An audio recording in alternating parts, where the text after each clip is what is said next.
Bapak, Ibu, saudara-saudari yang Tuhan kasihi, kembali kita berjumpa dalam renungan Sapaan Sahabat. Ada sebuah pertanyaan reflektif yang disampaikan kepada setiap kita. Apakah ada sebuah kehidupan di dunia ini yang tidak diwarnai oleh kesukaran, masalah, atau bahkan penderitaan? Apakah ada kehidupan yang seperti itu? Tampaknya tidak ada, bukan?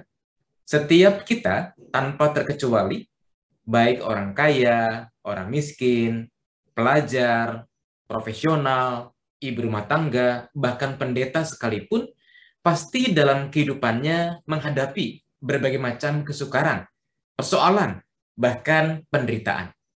Nah, kalau memang setiap orang tanpa terkecuali tidak terbebas dari yang namanya penderitaan, kesukaran atau masalah, lantas bagaimana kita memaknai kondisi-kondisi yang demikian itu?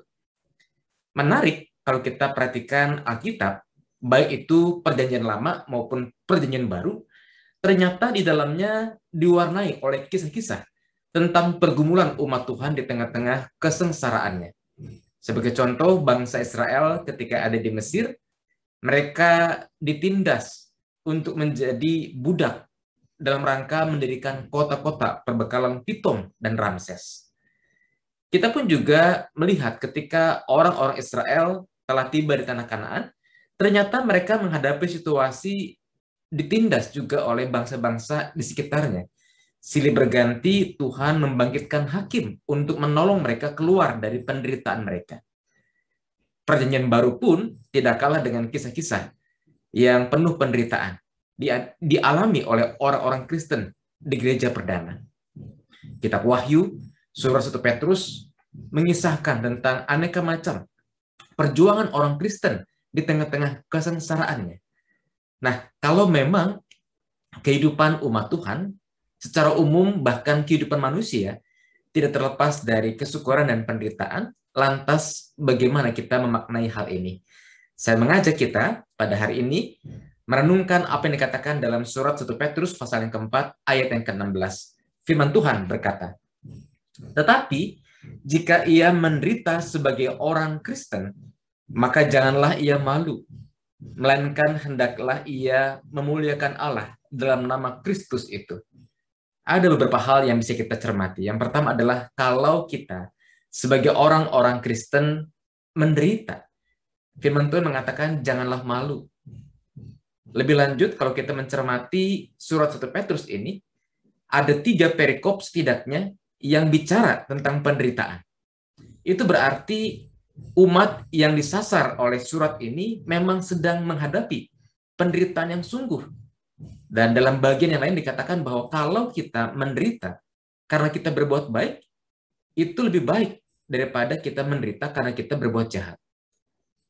Oleh karena itu, kalaupun saat ini Bapak Ibu, saudara-saudari, para sahabat sedang menghadapi kesukaran yang tidak mudah, janganlah malu. Sejauh itu kita yakin bukan karena kesalahan kita. Atau malah sebaliknya, karena kita berbuat baik, malah kita menderita. Ada sebuah kebahagiaan dikatakan firman Tuhan kalau kita menderita karena kita berbuat baik. Itu yang pertama.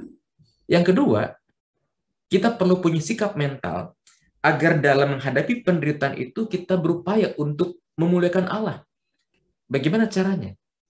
Ambil cara-cara sederhana. Yang pertama adalah jangan berkeluh kesah berlebihan. Atau jangan mengeluh berlebihan. Karena kalau kita sampai mengeluh berlebihan, bisa-bisa kita menutup ruang kerja Allah di dalam diri kita. Atau bahkan kita tidak lagi merasakan campur tangan Tuhan di dalam kehidupan kita. Kenapa? Karena pikiran, perasaan kita penuh dengan keluh kesah seperti itu. Yang kedua, mintakanlah hikmat kepada Tuhan. Agar Tuhan menuntun kita untuk mengerti apa maksud Tuhan, apa pelajaran yang Tuhan izinkan kita alami lewat kesukaran penderitaan itu. Yang ketiga, tetap upayakanlah pola pikir, pola hidup, sikap yang benar. Sebab dengan begitu kita memuliakan Tuhan di tengah-tengah penderitaan kita sekalipun.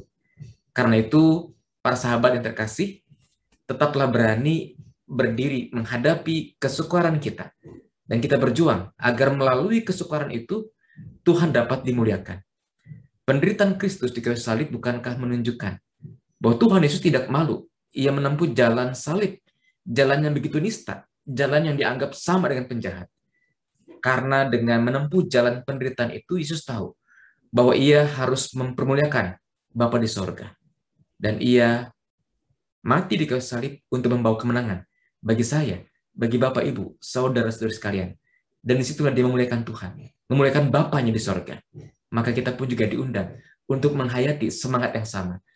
Melalui penderitaan kita, biarlah nama Tuhan dapat dimuliakan ketika sikap hidup kita, ketika tutur kata kita, ketika pikiran kita tetap positif, tetap membangun, tetap penuh syukur, sekalipun ada kalanya kita berkeluh kesah, tapi janganlah berkelebihan. Kiranya Tuhan menolong kita untuk tetap teguh menghadapi aneka macam masalah, kesukaran, atau bahkan penderitaan yang menghampiri kehidupan kita. Kiranya Tuhan memberkati kita. Amin.